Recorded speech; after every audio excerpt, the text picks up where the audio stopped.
কূটনীতির টেবিলে উত্তেজনা আর সামরিক প্রস্তুতির এক রহস্যময় টানাপোড়েন দেখছে বর্তমান বিশ্ব।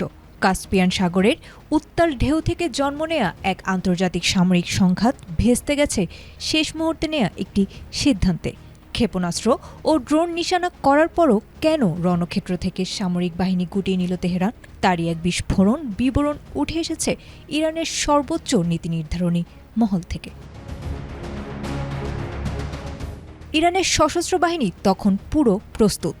ইউক্রেনের ৩টি সুনির্দিষ্ট কৌশলগত লক্ষ্যবস্তুতে আঘাত হানতে ঘড়ির কাঁটার হিসাব করছিল তেহরান, কিন্তু আদেশের ঠিক পূর্ব মুহূর্তে বদলে যায় সকল হিসাব নিকাশ।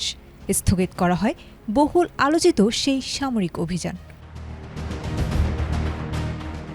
ইরানের সর্বোচ্চ নেতার শীর্ষ সামরিক উপদেষ্টা মোহসেন রেজাই সম্প্রতি ইরানি রাষ্ট্রীয় টেলিভিশনে এক সাক্ষাৎকারে এই ঘটনার অন্তরালের কথা নিশ্চিত করেন।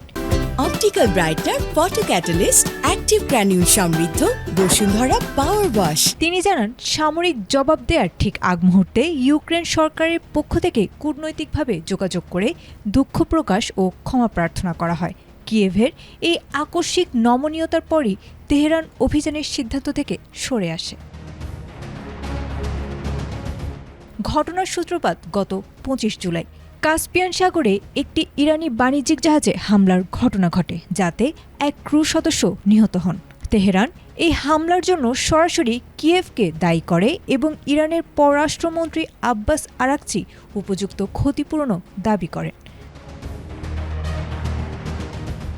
এদিকে ইউক্রেন ইস্যুর পাশাপাশি আন্তর্জাতিক জলপথ ও যুক্তরাষ্ট্রের উদ্দেশ্যেও কড়া বার্তা দিয়েছে তেহরান। মোহসেন রেজাই স্পষ্ট হুঁশিয়ারি দিয়ে বলেন, হরমুজ প্রণালীতে নির্ধারিত নৌপথের বাইরে শত্রুভাবাপন্ন কোনো যুদ্ধজাহাজ প্রবেশের চেষ্টা করলে তাকে সরাসরি লক্ষ্যবস্তু বানানো হবে। একই সাথে তিনি দাবি করেন, সাম্প্রতিক সংঘাতে ড্রোন ও ক্ষেপণাস্ত্রের নিখুঁত আঘাতে যুক্তরাষ্ট্রের সামরিক পরিকল্পনা ইতোমধ্যে ধ্বংস করে দিয়েছে ইরান।